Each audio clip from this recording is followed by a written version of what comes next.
and I see those. I see that group as the stability group, and I don't see them flying beyond just making their grievances known. Is Because, it like I is it said, right to name a name? it is right to name a name, Why? What and makes it right? What makes yeah, it wrong? well, what makes it right? And there's really nothing wrong with that. Okay, you do not And believe it is right. no, I don't believe it is wrong, and I What tell makes you it right? why. What makes it right is that, see, we began this conversation when you yourself said that members of political party has not really been respecting Mm. parties, Yeah. and to me, it is high time we change that narrative, and APC must actually be in the forefront of changing that narrative. So,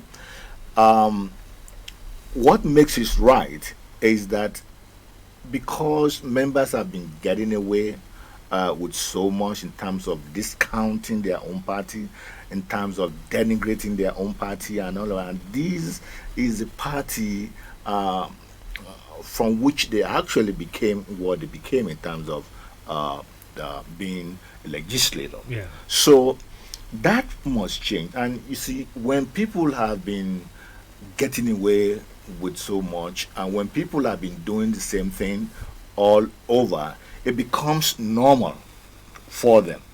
And I believe that the APC as a party, and even the president elect and his group, are actually sending a signal very early that the party must be supreme. And all over the world, the party is supreme. Even in the United States of America, where we're copying this democracy from, the party is always supreme. So there is really so, and it's probably they are going to get used to the supremacy of the party at the end of the day. But so it is because they've been basically left on their own devices when they come in through a party, and then they just begin to act as they are tingers basically, and that has to change. So that's what I believe that is going to happen, and so I don't see any reason why that should change anytime soon.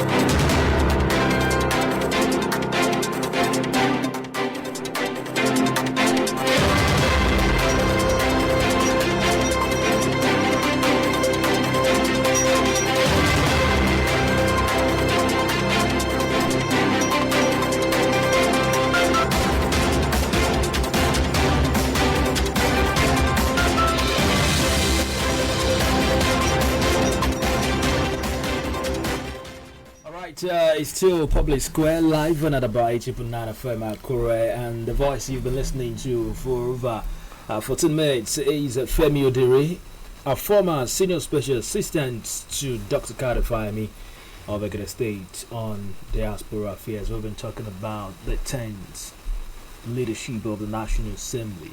Now, my next question, we've had. I haven't actually narrated the other side of the chamber, and that is the House of Yeah, we're Representatives. still going there. Okay, sure.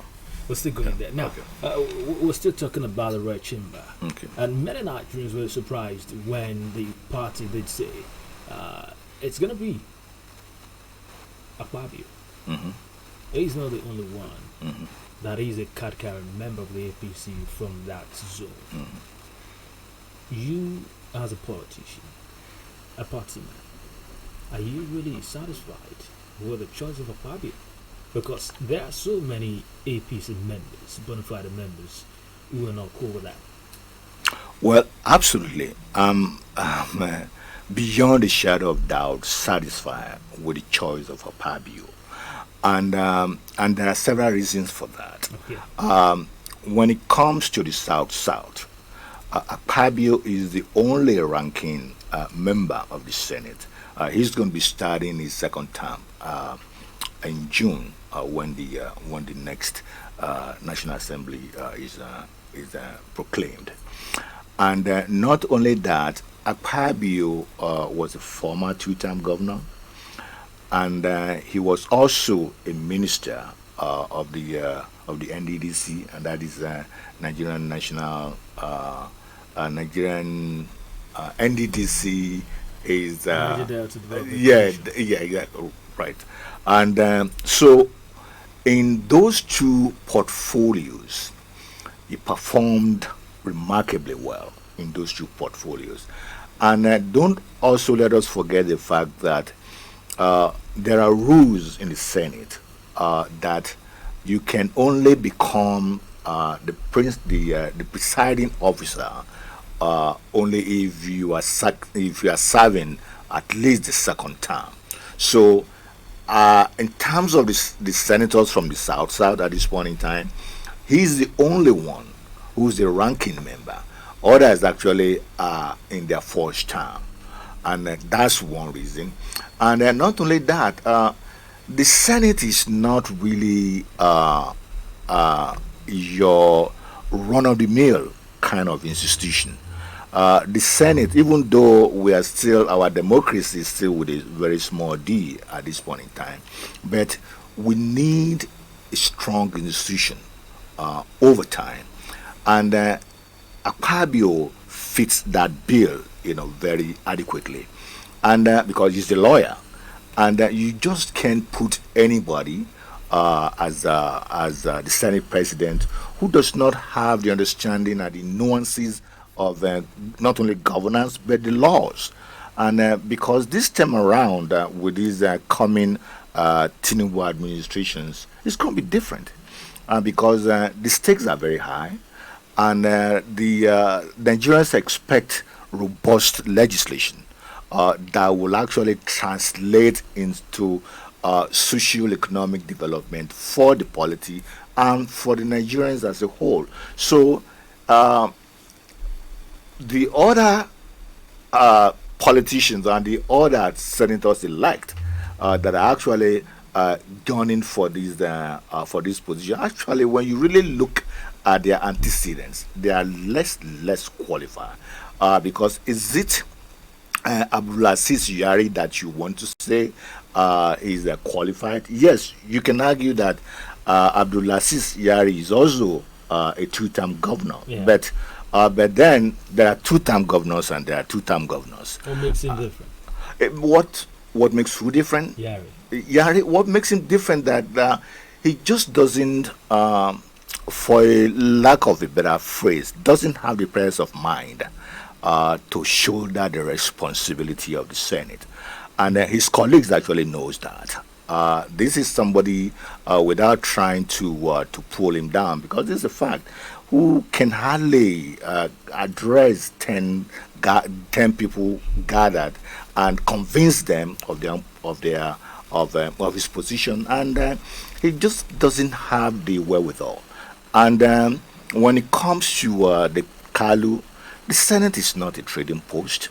The Senate is an institution that requires individuals with mental, intellectual exertion that understand what the laws are supposed to produce, and what Nigerians are expecting from the Senate and from the president elect. And so, when you look at the antecedents of these three people, Akpabio actually comes way out. He's head over shoulders in comparison to all these people. And like I said, Okay. as far as the Senate is concerned, I think that's already settled. And by God's grace, Akpabio is going to be our next Senate president. You agree with me that the legislative arm of government is so very important when we talk about governance. Hmm. Governance and good governance. Hmm. There are characteristics that are key when we talk about development, especially in Nigeria where the economy is bad at the moment, and a lot of Nigerians are really looking up. Let's see what the president-elect will do, how is he going to reshape or redefine so many things and answer questions. Now, the Green Chamber also is so very important, and we have members going for second term. We have fresh individuals who are just being elected.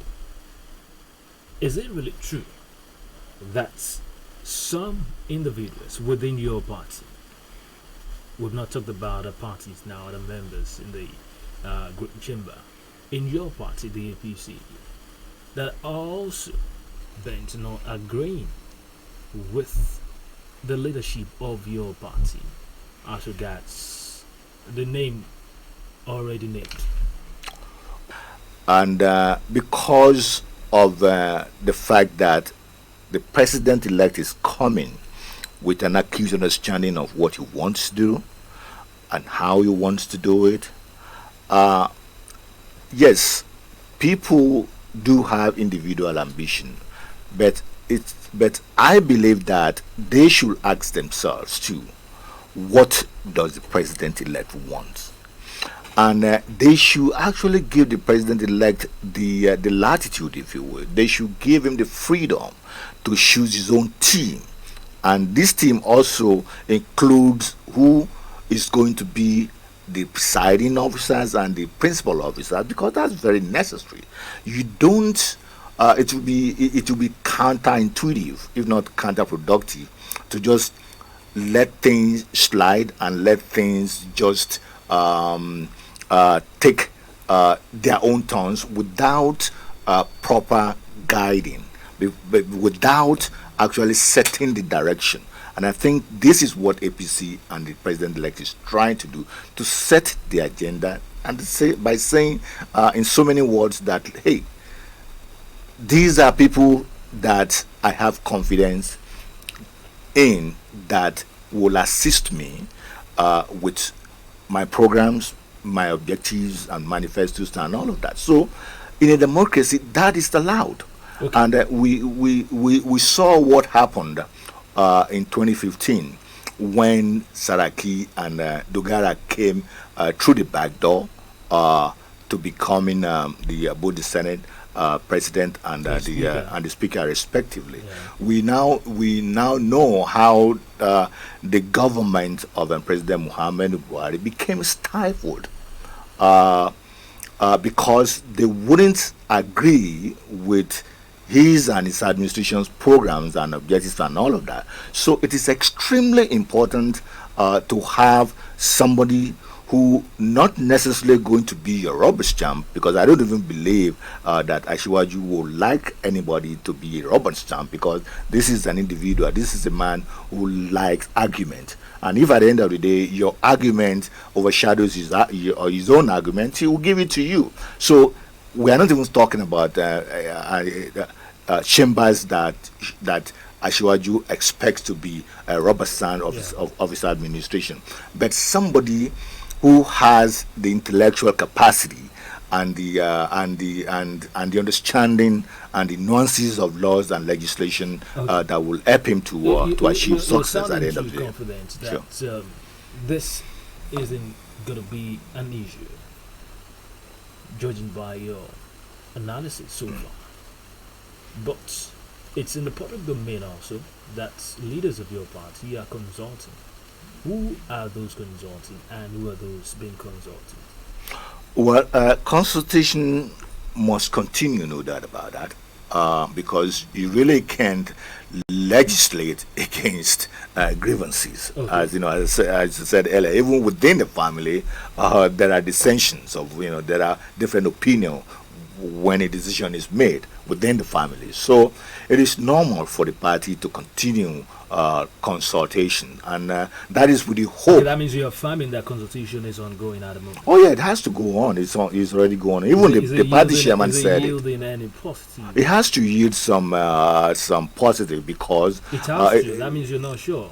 well, at the end of the day, I'm sure it's going to yield positive, because I don't believe that even those that have already tabled their grievances among the party members, I don't even believe that any one of them will want the opposition to take over the leadership of both assembly and both chambers in the first place. So, meaning that it is only when you judge that you can find solutions to what the issues are, rather than just allowing people to just air their grievances without the superior authority actually sitting them down at the table and say what is the issue.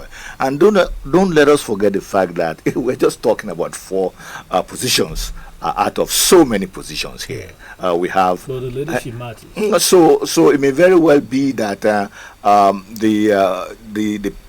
people who are still not happy with the position of the party, and maybe if they are talked to, and they are going to be talked to, eventually we'll have to settle for something, because the party has the carrot and stick, and give them some carrot, and then let them know that, look, this is the direction that we are going. It is better.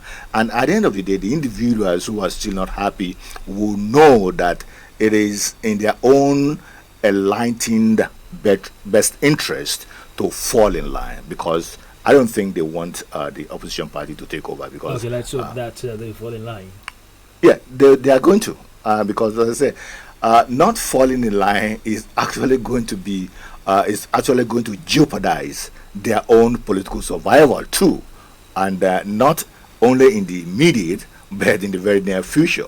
Same way it has in 2015, and this is 2023. But Nigerians are hoping that that event of 2015 will sure give a big experience for the leadership of the APC to get it right this time. So we do not experience any shocker. Well, nothing can be taken for granted. Okay. And as I said, I believe that at the end of the day, they are going to fall in line, because not falling in line is going to be more disruptive to their own political advancement and interest, either in the immediate or in the very near future, than falling in line.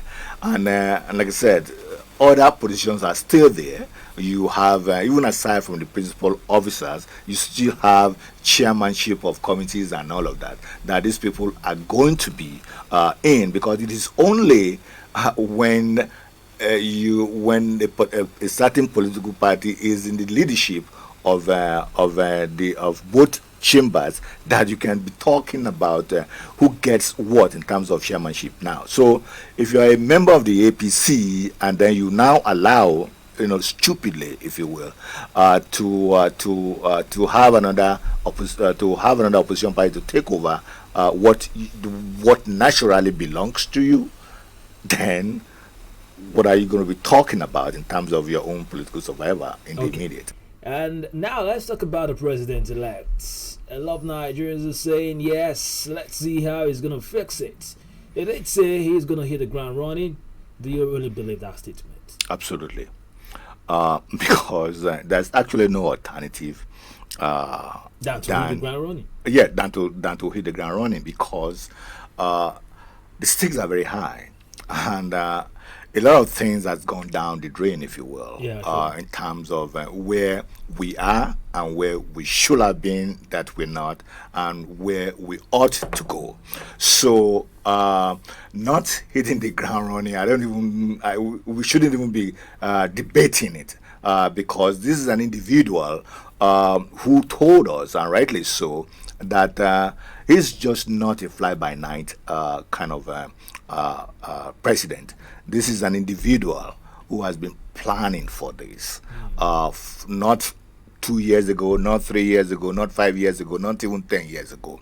So, for somebody who had been planning to be in this position, you've got to understand, and you have to give it to him, that that comes with his own territory in terms of what he's going to do when he gets there.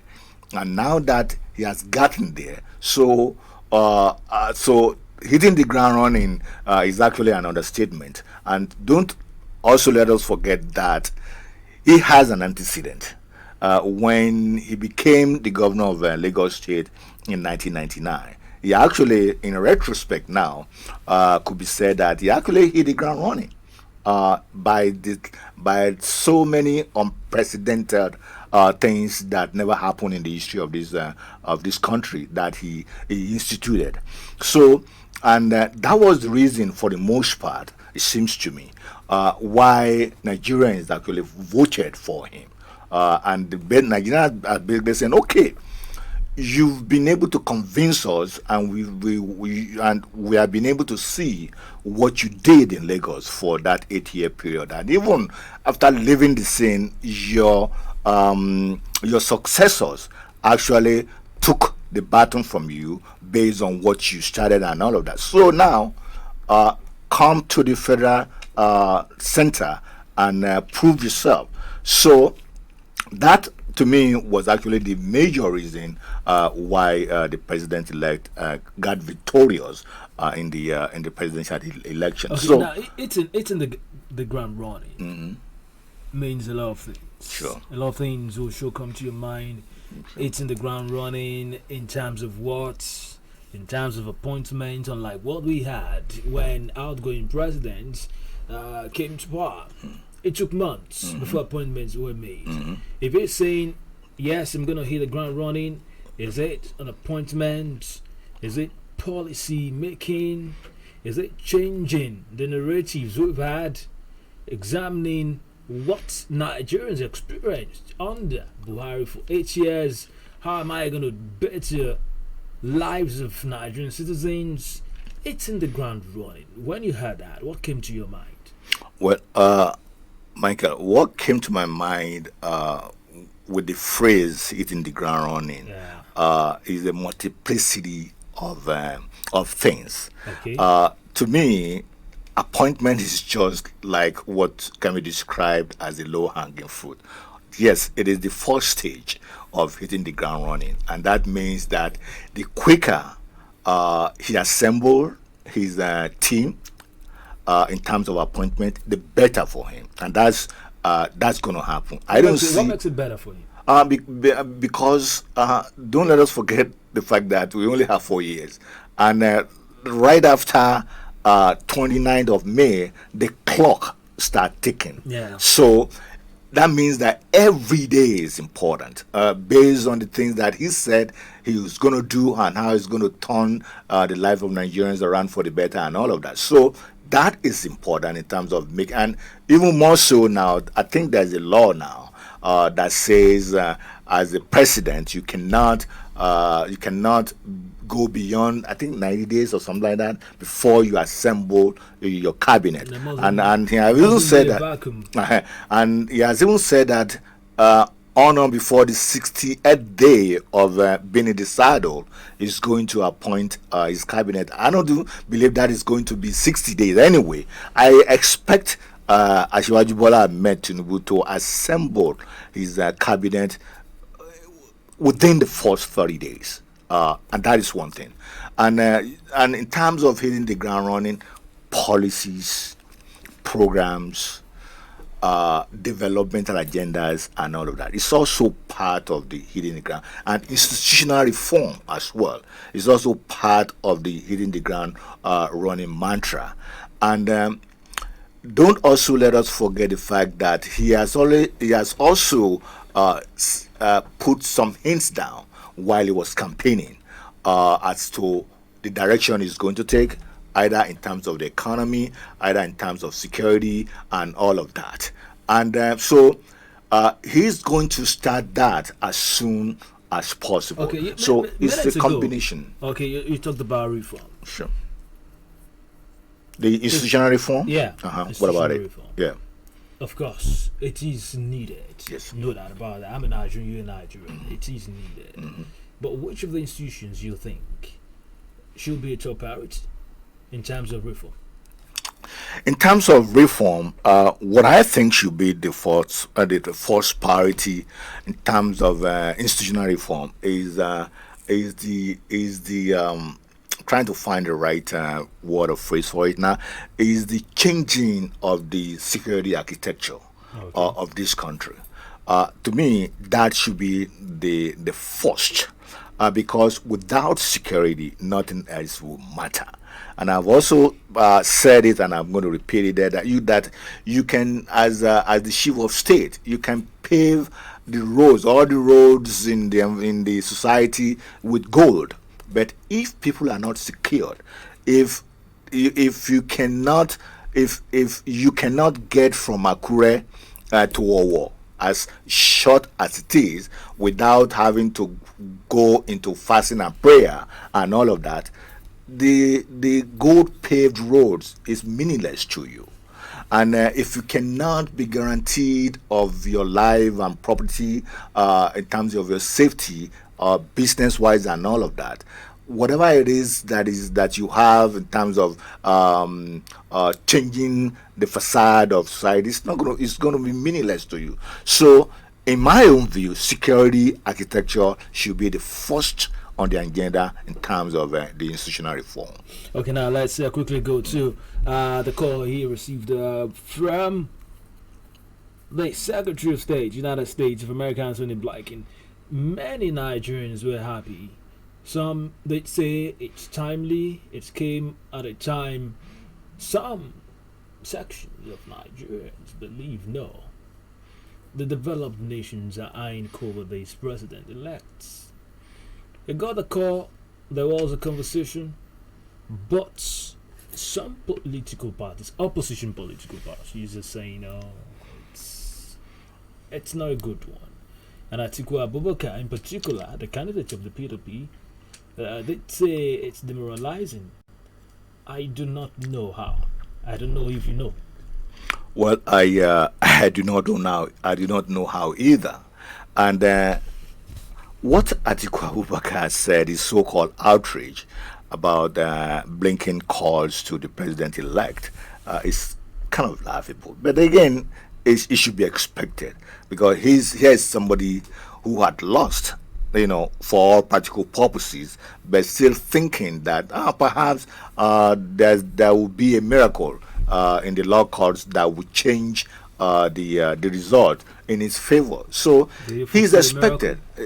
No, Okay. no, Go ahead, because go ahead. We'll come to that. okay, and so he's expected to say that. You don't expect him to clap for the president-elect, that the Secretary of State of the United States of America actually made a call to him. No, because he needs to give some kind of hope to his own political base. So that's basically what is happening. But Are you saying his political base is hopeless? As far as I'm concerned, in terms of their expectation, Okay. they are hopeless. Yes, because I don't see the court verdict, even though we really can't talk about it, but I don't see the court verdict even going any other way because the facts are so overwhelming as to how the president-elect secured his victory. So it's just too overwhelming. And like I said, they say politicians are incurable optimists. Even though the reality will be staring them in the face, they will still be hoping that perhaps something will see change that will favor them. So this is basically where Atiku is, but I wouldn't even put any premium to that. Okay, now back to the president-elect. May 29 is around the corner. He's going to hit the ground running. You believe that statement also. Now, you've talked about reform of institutions in Nigeria, especially security, a very important institution in Nigeria, because if there is no security, nothing moves and nothing matters. Now, the economy of Nigeria at this point isn't a good one.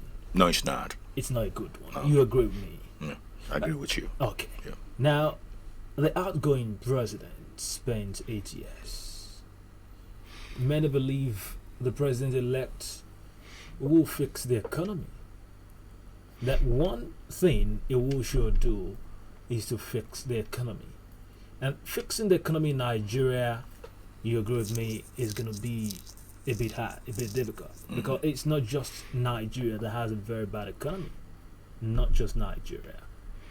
Is it doable? Is it achievable under the president-elect? Absolutely. And one thing that I also want us to remind ourselves of is that if there's any strong suit of Ashwaji Bola Ahmed Tinubu, his strongest suit is in the field of finance. He's an accountant by training, you remember. And because of that alone, that puts him in a very good stead. We've seen accountants fail. Yes, but have you ever seen? Look at Lagos, for instance. They say money makes the day. If what he did in terms of turning the economic alive of Lagos State around for the better is anything to go by, then you have to agree with me that by him also being in the saddle at the federal level, it's also going to turn the economy of Nigeria for the better. And more so, he already said that there is a sort of, again, for a lack of a better term, a conflict or disparity or contradiction, if you will, between monetary and fiscal policy, and that has always been the bane of Nigeria's economic situation. And he said that has to be revived. So you now see an individual who's going to take the bull by the horn, who's not going to play to the garage, who understand what finance is all about, who understand where to go to make money, and who understand how to follow the money. Because it is when you have that understanding of following the money and knowing exactly how to draw water, if you will, from a rock, that you can actually do something. And this president-elect is going to be able to do that. He's going to draw water from the rock, no doubt about that. Is he going to run an all-inclusive government? Of course, he should. And well, you're not sure. No, I'm not. No, I'm not going to say I'm not sure. When you say inclusive, that is actually relative in my own mind, because considering how Peter Obi, the presidential candidate of the Labour Party, has actually decimated the political environment of this country in terms of ruthlessly using religion and ethnicity to divide Nigerians. Yes, the president-elect has a responsibility to bring Nigerians together. But then the reason why I said inclusive government or governance is relative is because rather than doing all the usual government of national unity, and I think he said that too, that rather than the government of national unity, his own is going to be a government of national competence. And I agree with that. And so competence is going to be the watchword. And it is when you have competence that everything else will fall into place. And there's always the government of national unity in the polity anyway, regardless of who is there, because the constitution already made provision for the federal character. So that means that ministers are going to come from all the 36 states of the federation anyway. Competent individual. Yeah, competent individual. So that has already been taken care of in terms of the government of national unity. No state is going to be excluded from participating in the government of Shivaji Bola Ahmed Tinubu. But now, after that, what is next? What is next, it seems to me, is now looking for competent individual from all the 30 states of the federation. Doesn't really matter whether they support you or not, because at the end of the day, what you want is to deliver. What you want is to make the life of Nigerians better, because that's one of the greatest expectations of okay, now let's talk about the challenges, because no doubt you agree with me that of course when you want to delivering, in changing the narrative, in redefining, in achieving good results, you face challenges. Mm-hmm. Challenges actually is part of life. Yeah. If in your own individual life, if you're aiming for something, there is also going to be challenges as well. So we are not going what challenge or challenges you foresee him facing? The challenge that I foresee is is that there are still some individuals who are powerful, who has been in the system all along, who are actually very serious about not having him to succeed. So those ones are going to attempt to throw a monkey wrench in his program, and we are beginning to see a manifestation of that in the National Assembly that we just talked about, because one of the reasons why these people are saying that the party shouldn't have named an individual is because they're actually acting as fronts for some people. People call them cabal. They're acting as fronts for some people, actually not to allow the president-elect to succeed. And the president-elect is going to succeed at the end of the day. I have no doubt in my mind, because are the cabals invincible?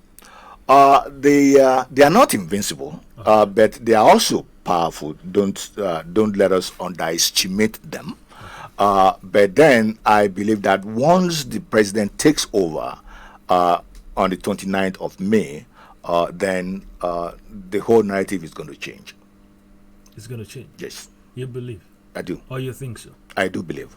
You do believe. Yes, sir. Okay, quickly, because of our time fast spent. You were a former senior special assistant to a former governor of Egede State, Kadifayemi, on diaspora matters.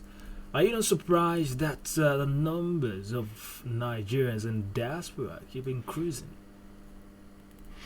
Well, I'm not totally surprised because people act based on their selfish interests, basically. Oh. What that means is that people will tend to gravitate to where they think the grass is greener, even though they may be informed or they may be misinformed. But it doesn't really matter until they get there, and that's when they're gonna say that maybe perhaps the grass is not as greener as we thought. But when people have this perception mindset that their economic condition is not a whole lot to write home about in their own country, then there's a greater likelihood and there's a greater incentive for them to want to go to where they think their economic life will be better. So that's one thing. And because we cannot forget the fact that things are not the way they're supposed to be in terms of how people, how Nigerians are living a better life. So, but at the end of the day, that's also a two-way street. It seems to me, because I'm a diaspora myself. I spent close to almost 40 years of my adult life in the United States. That's, because you believe, yeah, because the grass was greener. Yeah, because I believe that the grass was greener then too. And now, no more greener. No, it's unfortunate that we don't, but that the Nigerian youths of nowadays are not getting the right information. The grass is not necessarily greener as when we went in the 80s. Even the American, let's just take America as an example now in terms of diaspora. Even American citizens who are born and bred and buttered there, whites, and they're actually growing economically in their own country at this point in time. So, but because Nigerians do not have adequate information that look, where you are going is not necessarily greener, because how can you explain somebody who's working, let's just say, in an oil company or in a bank, who thinks that the grass is greener over there, and he left Nigeria having sold his properties and cars and all of that, only to get there and be doing dishwashing and be working at old people's home and all of that without any future whatsoever for him. Of course, when he gets there, he's going to realize that he had made a mistake. But then to come back is going to be very difficult for him, because he has already left everything. He has already sold everything. And then so he won't have any choice than just to remain there and hoping against hope that the things are going to pan out at the end of the day. So, to that extent, is a very huge mistake. And that is not to say that everybody that goes over there, that things are going to necessarily turn bad for that person. Because if you are technologically savvy, of course, you have a future in any of the advanced developed countries. But if you're not, then basically and you're working and you're making ends meet here, you're earning salaries and all of that. Why jumping the gun, basically? And to that extent, that the diaspora, the people migrating to the diaspora, actually, for the most part, are making a very terrible mistake. Okay, good point to end the program this morning. Thank you so very much, Femi Odere. He's been a guest this morning on Public Square Live on Adabai 9 FM Akure. Of course, a politician, a public analyst, and a former senior special assistant to Dr. John Carter Fahmy, a former governor of Agade State, on diaspora matters. Thank you so much for coming. Am I really a politician, Michael? Yeah. Aren't you? You want to deny that? I still don't feel comfortable when people describe me as a politician, because I see a politician as somebody going to run for an elective office and all of that. I want to see myself more as a technician, so to speak. If there's a word, if there's a word for that. Polytechnician Femi Odere, thank you so much for coming. Okay, thank you. My name is Michael Akintunde. Bye now.